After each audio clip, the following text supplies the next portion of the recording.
ಏನೋ ಹೇಳ್ತಾರ, ಒಬ್ಬ ಮಹಾರಾಜ ಇದ್ದ, ಜನಕ ಅಂತ ಒಬ್ಬ ಮಹಾರಾಜ ಇದ್ದ. ಬಹಳ ಹಿಂದಿನ ಕಾಲ, ಸಾವಿರಾರು ವರ್ಷಗಳ ಹಿಂದೆ. ಆ ಮಹಾರಾಜನಿಗೆ ದೊಡ್ಡ ಅರಮನೆ ಅದು. ಅಲ್ಲೇ ಒಂದು ದಿವಸ ಮಲ್ಕೊಂಡಿದ್ದ. ಅದು ರಾತ್ರಿ ಒಂದು ಕನಸ ಬಿತ್ತು. ಆ ಕನಸಿನಾಗ ಏನಾಯಿತು ಅಂದ್ರೆ, ಮಹಾರಾಜನ ಈ ರಾಜ್ಯದ ಮೇಲೆ ನೆರೆ ರಾಜ ದಾಳಿ ಮಾಡಿದ. ಅವಾಗ ಈ ರಾಜ್ಯವನ್ನೆಲ್ಲ ಅವಾಗ ಗೆದ್ದ. ಈ ಜನಕ ಮಹಾರಾಜ ಇದ್ದಲ್ಲ, ಇವನನ್ನ ಅರಮನೆಯಿಂದ ಹೊರಗಟ್ಟಿದ. ಅವನಿಗೆ ಏನೂ ದೊರೀಬಾರದು ಹಾಗೆ ಎಲ್ಲಾ ಕಡೆ ಡಂಗ್ರ ಸಾರಿದ. ಮೈ ಮೇಲೆ ಹರಿದ ಬಟ್ಟೆ, ಮಹಾರಾಜ ಈಗ ಹರಿದ ಬಟ್ಟೆ, ಕೈಯಲ್ಲಿ ಭಿಕ್ಷಾ ಪಾತ್ರೆ, ಹಸುವಾಗ್ಯದ. ಆದ್ರೆ ಯಾರು ಡಂಗ್ರ ಸಾರ್ಯಾನ ಆ ಗೆದ್ದ ರಾಜ, ಇವನಿಗೆ ಏನೂ ಕೊಡಬೇಡಿ, ಯಾರೂ ಕೊಡಬೇಡಿ ಅಂತ. ಎಲ್ಲಿ ಹೋದ್ರು ಸೈತ ಸುತ್ತ ಅನ್ನ ಸಿಗಲಿಲ್ಲ. ಕೈ ಒಡ್ಡದ, ಎಲ್ಲೂ ಸಿಗಲಿಲ್ಲ. ಎಷ್ಟು ಹಸು ಆಗಿತ್ತು. ಆದ್ರೆ ಏನು ಮಹಾರಾಜ ಹಸುದಾನ, ಮಹಾರಾಜ ಮೈ ಮೇಲೆ ಬಟ್ಟೆ ಇಲ್ಲ, ಮಹಾರಾಜ ಯಾರು ಕೇಳೋರಿಲ್ಲ. ಒಂದು ಕಾಲದಾಗ ಹಿಂಗ ಹಾಯ್ತಾ ಇದ್ರೆ ಇಡೀ ದೇಶಕ್ಕೆ ದೇಶ ನಮಸ್ಕಾರ ಮಾಡಬೇಕು. ಆದ್ರೆ ಈಗ ಮಹಾರಾಜ ಭಿಕ್ಷುಕನಾಗ್ಯಾನ. ಈ ಊರು ಬಿಟ್ಟ ಇನ್ನೊಂದು ಊರಿಗೆ ಹೋದ್ರೆ ಕೊಡ್ತಾರಂತ ಹೋದ. ದಾರಿಯೊಳಗೆ ಒಂದು ಸಣ್ಣ ಮನೆ ಇತ್ತು. ಮನೆಯವರು, ಅವರು ಕುರಿಗಾರರು, ಅವ್ರ ಹಾಲ ಅದನ್ನ ಕಾಸಿ ಅದ್ರಾಗ ರೊಟ್ಟಿ ಹಾಕಿ ಅದನ್ನು ಉಣ್ಬೇಕು ಅಂತ ಹಿಂಗ್ ಮಾಡುವುದರಾಗ ಇವ ಹಾದ ಅವನ ಕೈಗೆ ಒಂದಿಷ್ಟು ಹಾಕಿದ್ರು. ಅಷ್ಟ್ರಾಗ ಅಲ್ಲಿಗೊಂದು ನಾಯಿ ಬಂದು ಇವನ ಮೇಲೆ ಆಕ್ರಮಣ ಮಾಡಿ ಅದನ್ನ, ಆ ರೊಟ್ಟಿಯನ್ನು ಹಾಕಿದ್ರಲ್ಲ, ಆ ರೊಟ್ಟಿ ಕಸ್ಕೊಂಡು ಅದು ಓಡ್ತು. ಅದಕ್ಕೂ ಹಸುವಾಗಿತ್ತು. ಅವಾಗ ಇವನಿಗೆ ಇಷ್ಟ ಕೆಡಕ್ ಅನಿಸ್ತಲ್ಲ, ಇದ್ದ ಅನ್ನ ಹೋಯ್ತು, ಮೈ ಮೇಲೆ ಬಟ್ಟಿಲ್ಲ, ಹೊಟ್ಟೆ ಹಸದ. ಎಂಥ ವಿಚಿತ್ರ ಪರಿಸ್ಥಿತಿ. ಮಹಾರಾಜ ಹಿಂಗಾದ. ಅವನ ಕಣ್ಣಲ್ಲಿ ನೀರ ಬರಕ್ ಶುರುವಾಯ್ತು. ಎಂಥ ಸ್ಥಿತಿ ನಂದು ಅಂತ ಕಣ್ಣಲ್ಲಿ ನೀರ ಬಂತು. ಅಷ್ಟ್ರಾಗ ಎತ್ತರಾತು. ಇದೆಲ್ಲ ಕನಸಿನಾಗ ಎತ್ತರ. ಮಕ್ಕಳ ಮಹಾರಾಣಿಯವರು ಮಲಗಿದ್ರು. ಇವ ಎದ್ದು ಕೂತು ಅನ್ನಕ್ ಶುರು ಮಾಡಿದ, ನಾನು ಭಿಕ್ಷುಕನೋ, ನಾನು ರಾಜನೋ? ನಾನು ಭಿಕ್ಷುಕನೋ, ನಾನು ರಾಜನೋ ಅಂತಂದ. ಆ ಶಬ್ದಕ್ಕೆ ಹೆಂಡತಿ ಮಹಾರಾಣಿ ಎದ್ಲು. ಹೀಗಾಕಂತೀರಿ ಅಂದ್ಲು. ಹೌದು, ನನಗಿದು ಸಂಶಯ. ನಾನು ಭಿಕ್ಷುಕನೋ, ನಾನು ಮಹಾರಾಜನೋ? ನಾನು ಬಡವನೋ, ಮಹಾರಾಜನೋ? ನಾನು ಹಸಿದವನೋ ಅಥವಾ ಉಂಡವನೋ ಅಂದ.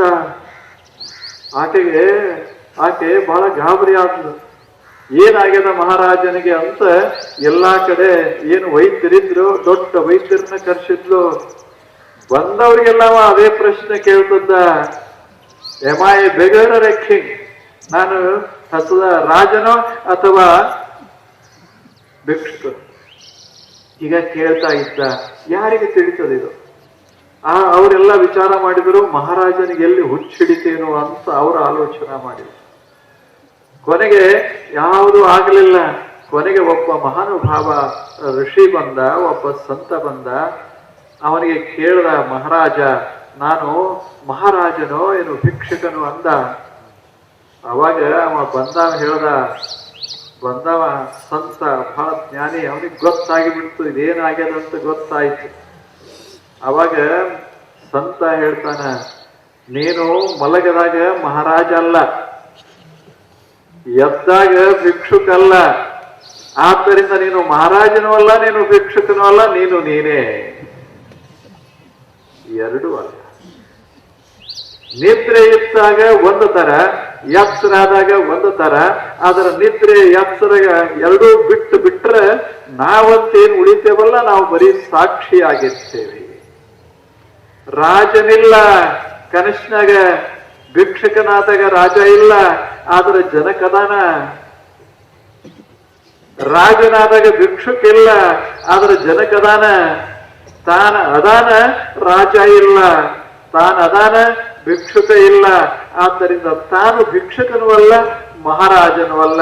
ಇವೆಲ್ಲ ಭಾವನೆಗಳಿವೆ. ಹಾಗೆ ನಮ್ಮದು ನಾವು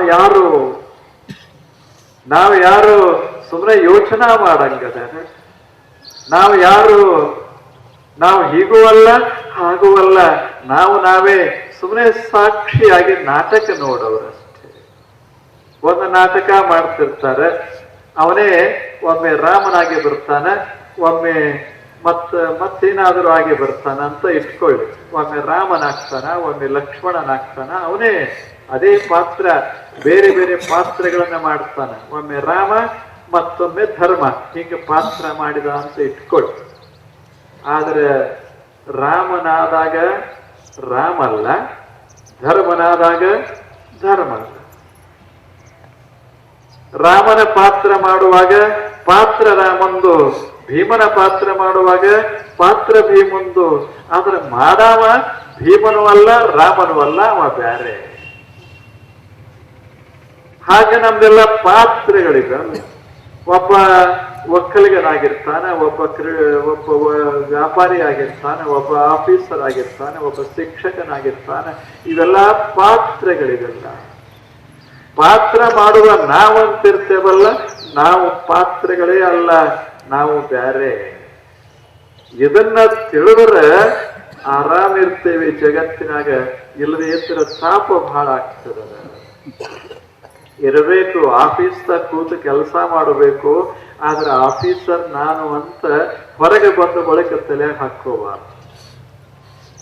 ಅಧ್ಯಾಪಕನಾಗಿ ಕೆಲಸ ಮಾಡೋದದೆ, ಕ್ಲಾಸ್ ರೂಮ್ ಹಿಂಗೆ ಬಿಟ್ಟು ಹೊರಗೆ ಬಂದ ಕ್ಷಣವೇ ಅಲ್ಲಿಗೆ ಮುಗೀತು, ನಾನೇ. ಈಗ ಏನೇನು ಮಾಡ್ತೇವೆ ಅಷ್ಟಕ್ಕೆ ಅದು. ಆ ಬಳಿಕ ನಾವೇ ಆ ಪಾತ್ರವೇ.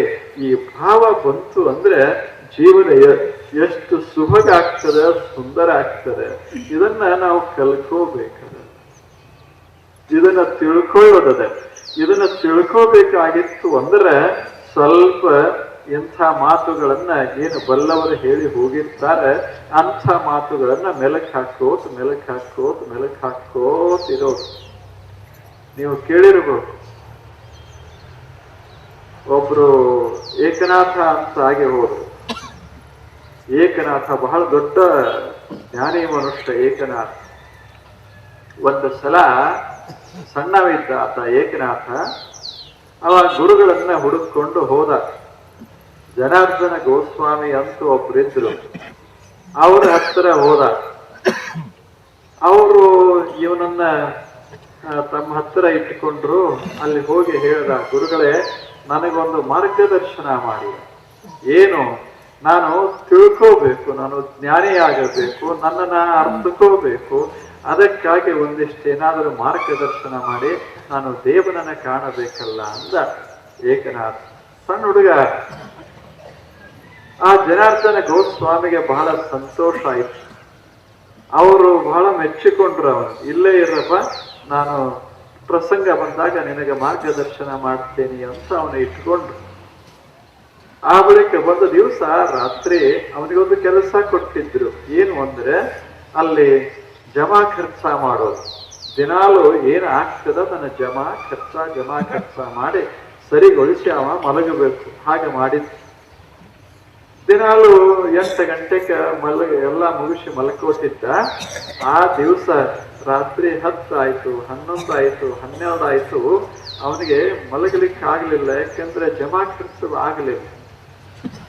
ಏನಾಗಿತ್ತು, ಎಲ್ಲ ಬಾಯಿಗೂಡಿಸುವಾಗ 1 10 ಪೈಸಾದ್ದು ಭೇದ ಆಗ್ತಿತ್ತು, ಅಂತರ ಬರಕ್ ಶುರುವಾಯಿತು, ವ್ಯತ್ಯಾಸ ಆಗಿತ್ತು. ಏನು ಮಾಡಿದ್ರು ಸಹಿತ ಅದು ಬಾಯಿಗೂಡ್ಲೇ ಇಲ್ಲ. ಅದಕ್ಕದು ಎಲ್ಲಿ ತಪ್ಪದಂತ ಹುಡುಕಾಡ್ತಾ 12 ಗಂಟೆ ಬಡೀತು. ಆ ಬಳಿಕ ಎಲ್ಲಿ ಲೆಕ್ಕ ತಪ್ಪಿತ್ತೋ ಅದು ಸಿಕ್ಕಿಬಿಡ್ತು. ಸಿಕ್ಕ ಕೂಡ್ಲೆ ಆತ ಜೋರಾಗಿ ಸಿಕ್ತು ಅಂದ. ಆ ಜೋರೇನ್ ನೋಡುದಲ್ಲ, ಅಷ್ಟು ಮಗ್ಗನಾಗಿದ್ದ. ಸಿಕ್ತು ಅಂದ. ಅಷ್ಟೊತ್ತಿಗೆ ಸಮೀಪದ ಕೋಣೆಯೊಳಗೆ ಜನಾರ್ದನ ಗೋಸ್ವಾಮಿ ಗುರುಗಳ ಮಲ್ಕೊಂಡಿದ್ರು. ಅವರು ಎದ್ದು ಏನ್ ಸಿಕ್ತು ಅಂತ ಕೇಳಿದ್ರು.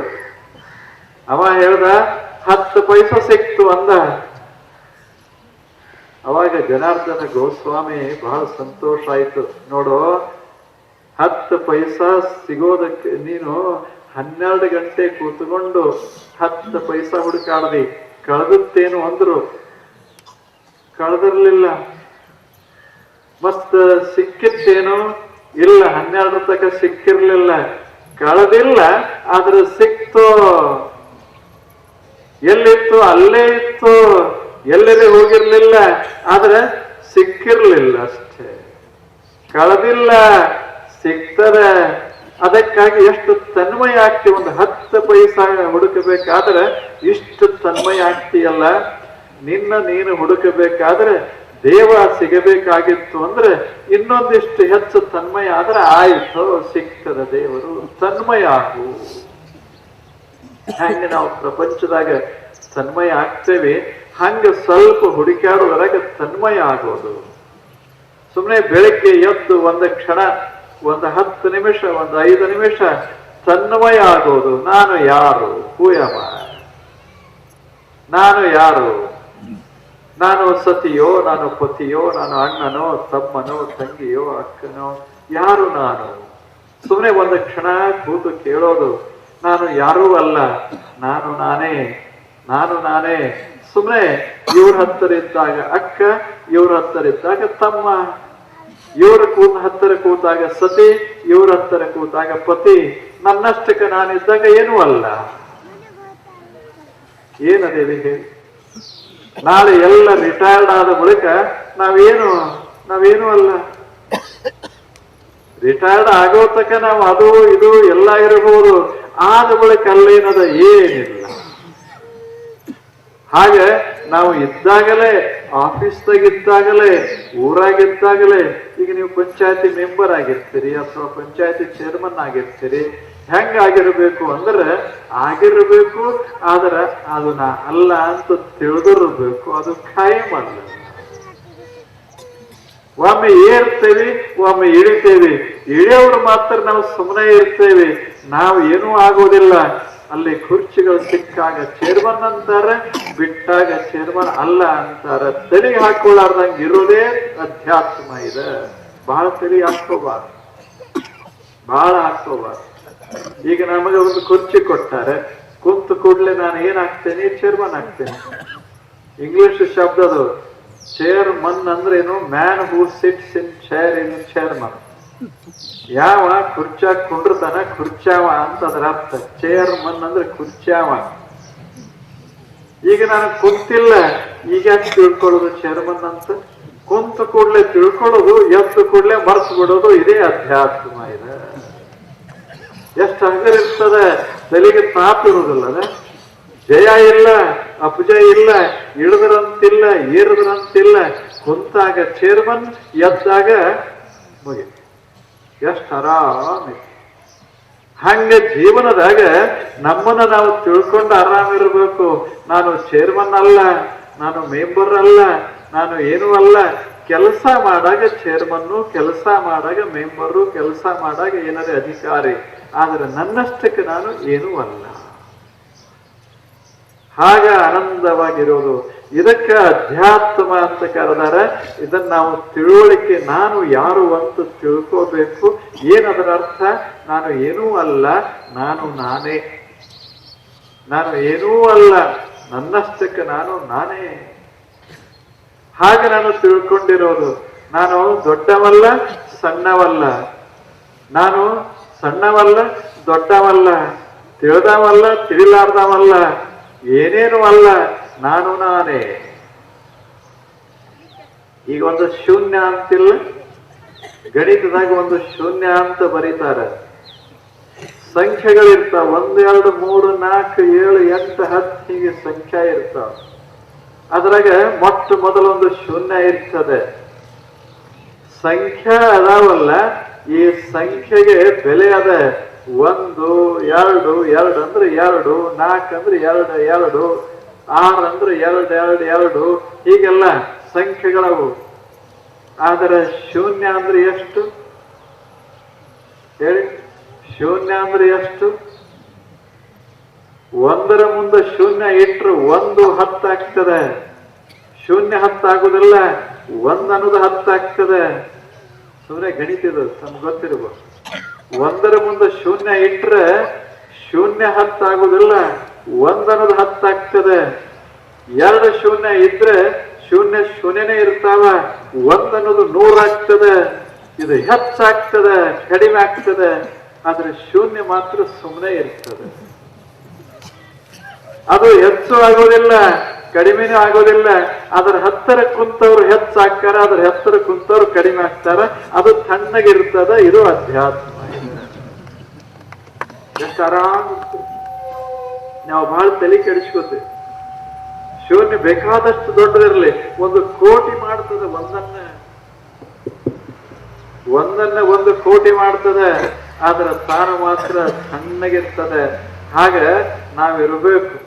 ನಾವ್ ಹೆಂಗಿರ್ಬೇಕು ಅಂದ್ರೆ ನಮ್ಮ ಹತ್ತಿರ ಬಂದವರು ದೊಡ್ಡವರಾಗಬೇಕು, ನಾವು ಮಾತ್ರ ನಮ್ಮಂಗ ಇರಬೇಕು. ಇದು ದೊಡ್ಡ ಸ್ಥಿತಿ. ನಮ್ಮ ಹತ್ತಿರ ಬಂದವರೆಲ್ಲ ದೊಡ್ಡವರಾಗಬೇಕು. ಆದ್ರೆ ನಾವು ಶೂನ್ಯವಾಗಿರಬೇಕು. ಅಂಥದಕ್ಕೆ ಅಧ್ಯಾತ್ಮ ಅಂತ ಕರೀತಾರೆ. ಅಂಥವರು ರಾಜ್ಯವನ್ನ ಆಳಿದ್ರೆ ರಾಜ್ಯ ಸ್ವರ್ಗ ಆಗ್ತದೆ. ಬಹಳ ತಲೆಗೆ ಹಾಕೊಳ್ಳಾರ್ದೆ ಆರಾಮಿರೋದು. ಆಳಂದ ಅದಲ್ಲ, ಎಷ್ಟು ಚಲೋ ಊರದ. ಸುತ್ತಮುತ್ತ ನಾವು ನೋಡ್ತಾ ಬಂದೇವಿ, ಎಷ್ಟು ಚಂದದೆ.